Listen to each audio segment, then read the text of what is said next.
And Heche has got to be the most ambitious show that you've ever done, because it's thematically alone, it encompasses science and politics and religion and all of these things. There's so many big ideas in this show, aren't there?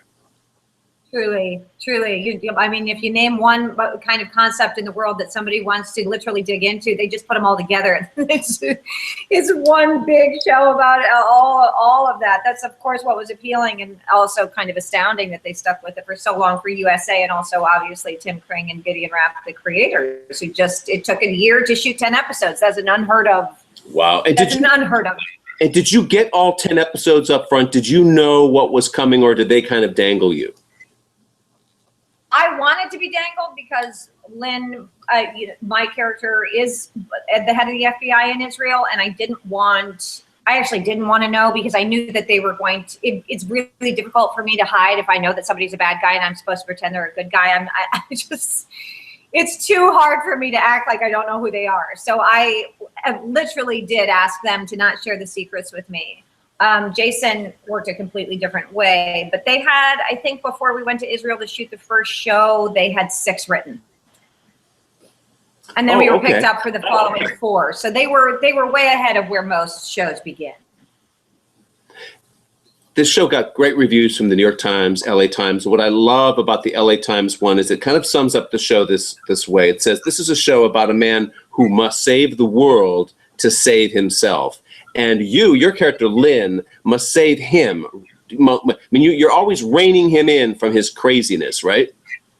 Well, I think she has a much more grounded, literal, factual approach to cases, but also probably to life and vulnerability, and wants him to survive his life because she knows of what pain he's been going through. But B, that's logical to a case, and I think she grounds him and her world by abiding by that.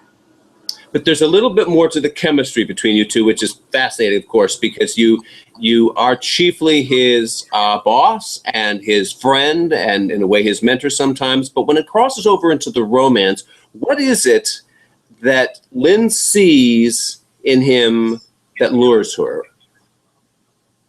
Well, when I first met with Gideon and Tim, and they said that we really wanted to talk about this relationship as a kind of non-romantic relationship, but a relationship that was rooted in friendship, and perhaps, could we have an adult relationship that was convenient for both of them sexually, but not necessarily romantic?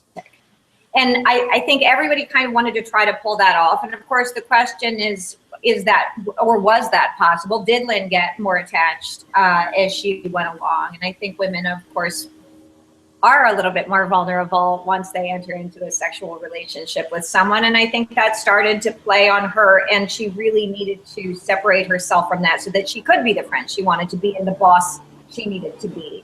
I mean, we would say it all the time, and when in interviews, when I would do them with Jason, and he would say, "Oh, it's not romantic. This is not love." In his life, he was going through so much more, and obviously, what was consuming him was his daughter. And I think the adult part of Lynn became revealed when she really chose to take care of him in the friendship and put that before anything else. And that gives your character all these layers, which is interesting, because when you're, for example, playing out a scene and you're dealing with the action in front of you, there's so much going on behind your eyes. You're more knowing than he is, because he's caught in the moment. He's caught in the adrenaline of something else, and you're kind of this larger wisdom. But it gives you all of these wonderful things to play with as an actress, doesn't it? Mm-hmm. Oh, it's so nice when people write characters that are smarter than me. Oh, you're acting very too humbly here.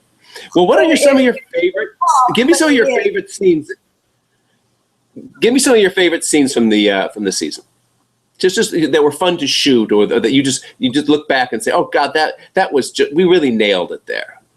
Well, this was the show itself was so extraordinary in its complication and being supported in the locations where we were. It was quite, I mean, it's awe-inspiring when you travel to places that you've never been, of course. And then, so when we were shooting in Jerusalem, it's not very difficult to say, well, this was a great day, because you're in awe of what you are surrounded by.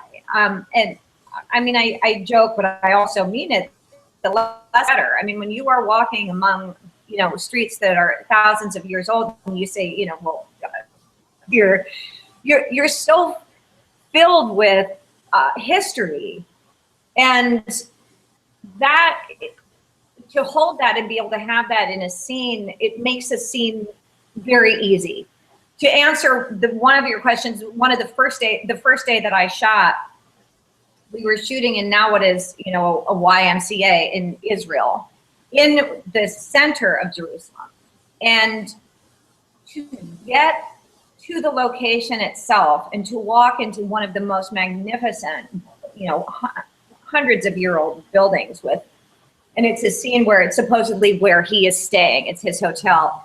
And the art and the ceilings, and it was the first day of my shooting, and all came together. And S.J. Clarkson, the director, I was nervous. I was nervous about being able to be strong enough to carry the wisdom, as you said. Like, I knew what my job was to do, but and of course, Jason is a very strong actor and has a very strong presence. And we kind of dove into the middle of the episode, you know? And when we finished that, I thought, oh, Lynn, okay, with everything surrounding me, I took the center of the city and said, this is what I'm grounded in. This is how I know it. Because it has nothing to do with me. It has everything to do with why Lynn's in Israel, what she's doing there, that she cares so much about everybody else more than herself. Okay. And when I walked out, I was running to the airport to get home to see my family. And it was a moment of, okay, I think we got it. This relationship works, which is all we're looking to do, really. Does it work? Did anything go wrong? You know, nothing ever goes according to script in Hollywood. And did ever, were there not just a rainy day, but or was there some political unrest and you had to hold off for a day? I mean, was there some actual intrigue going on the set about this show that had all this intrigue, right? Well, the conflict broke out in Gaza while we were shooting there, if that's what you mean. Wow, that's right, of course. A small, that put a pause in our step. I mean, it literally did put a pause.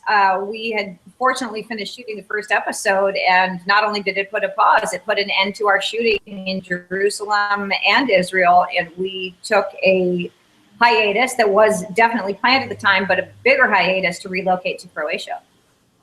So yes, wow. Things did happen. Yes, political unrest would be a great way to describe it. Wow. Yes. How did you absorb all the? I read someplace that you came from a kind of fundamentalist religious early childhood, and that how did you absorb all the religion in this? Because it's got every religion is dealt with here, and it's very intense, and it could offend some people, and it involves big dangerous ideas. How did you absorb all that yourself? I was grateful that they gave so many different points of view, and I think that's one of the things that's most difficult if you're raised in a fundamental circumstance, is that your belief is built on it being the only one. So you are literally, you know, you're not able. There's no teaching in a fundamental group that says, but there are a lot of other people who think things that are different, and we love them too. So what I loved about this is that they're saying there's, you know, this is a point of view, and this is a point of view, and this is a point of view, and everyone thinks this, and of course it's the most fought over land in history. It was gorgeous, gorgeous, gorgeous place on earth. And to behold it and allow everyone, which is what I and we're doing, to say, we all care about this. We all care, and it doesn't matter which place you're carrying from. It's a holy land, and that makes it really fun to talk about. One of the really cool things about Dig in terms of structure for all of you guys involved with it is that it's part of this new tradition of let's do a series everything's a limited series that started. Downton Abbey started off as a limited series, and all of a sudden it's a series, and then shows are shot in elements of 6 to 10, or sometimes the most 12. But it's no longer the big 20 plus run that you have to do and cram it all in. And you're allowed to take a little more time. As you said, you took a year with this. That's in a way a wonderful luxury, isn't it, when you're creating something new? Well, I think it was an unexpected that it would take that long. I mean, I mean, to put it in context, I would think that most shows, as you as viewers don't understand, a 10 episode or a 12 episode would take, you know, maybe three or 4 months would be a luxurious amount of time. But because we had to relocate, because there were so many locations, ours took forever. I said it's the longest 10 episodes of television anybody has ever shot. But I think people do it, and they did it with this too. We started at 6. They wanted to see how it was going to engage. And not only is it a financial decision, it also is a real way to craft the art and artistic experience so that it has a movie-like feeling, and isn't, you're not bombarded with, oh my gosh, we've got to write this by next week or we don't have anything to put on television. And that's the real luxury of it. You can really sink in the way, you know, you can to a movie, and that makes it a very lucky experience to work on. And for you as an actress, you were describing in a way the writing experience, but is it somewhat, I mean, what's it like from your end too? I guess you get more time to create the character and find all those elements, right? Well, you do. I would joke that now enough of this. Like Lynn and I, we would go away for 2 weeks, and then I'd come back. And what I had shot in Jerusalem, we were now shooting in an alley in Croatia because we couldn't get finished what we were supposed to do. So I was like, wait, I have no idea what's going on here. I've had too much of Lynn in my brain. Can we please move through this episode so that we can get finished? But everybody, that does show, like, you could literally, we started shooting something in Israel, and literally 6 months later, we're shooting the end of that scene in Croatia. And it was mind-blowing that you couldn't tell the difference, and extraordinary that everybody cared enough to stay focused enough to be able to keep the tension and reality going, you know, country by country, honestly, literally country by country. Last question. This is competing at the Emmys in the limited series categories, of course, and that means that's where you'll be as an actress. And you were nominated back in, was it 2004, for Gracie's Choice? So you've been in the running officially. What was it like to be a nominee and to go then? Did you attend the ceremony that year? Oh, of course. Well, the funny thing about Gracie's Story, it was a Lifetime movie. And at the time, I would say I wasn't being presented with a lot of options, and I feel like Lifetime scooped me up and saved my life. And of course, everybody in my circle was saying, "Don't you dare! Oh, no, you're not doing Gracie's Choice. Absolutely not. You don't work for Lifetime." And it was at the time when Lifetime had, you know, people debated whether or not. Now that is out of the question. Lifetime does extraordinary films, and everybody wants to be a part of it. At that time, it was less of a yes for people. And I said, I got to do it. You know what? Sorry, unless you're willing to put the money that puts the food on my table for my family, I mean, I got to go do it. I loved the script. Gracie's Choice was an extraordinary. I worked with Kristen Bell, actually, who we were doing a true story. She and I became friends and are still friends. And when I got nominated, it was their one nomination that year. And of course, then everybody told me not to do it, called me and said, I told you to do that movie. I mean, it was a typical Hollywood story of everybody changed their mind and we're so thrilled. Wow, if I didn't tell you to do that, boy. And so of course I went. I was thrilled to be asked to the party and asked to the red carpet, and really celebrated for a movie that I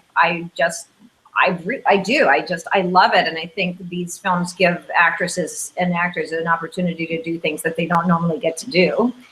And now being here, would I be thrilled to be asked back to the party to celebrate, come on. I've loved this job, and I love the people I'm working with, and to have seen their dedication, and I'm happy. It would be thrilling to be a part of that celebration for sure. Well, good luck to you, and thanks for chatting with us. Thank you so much, Tom. Thank you. Have a great day. You too.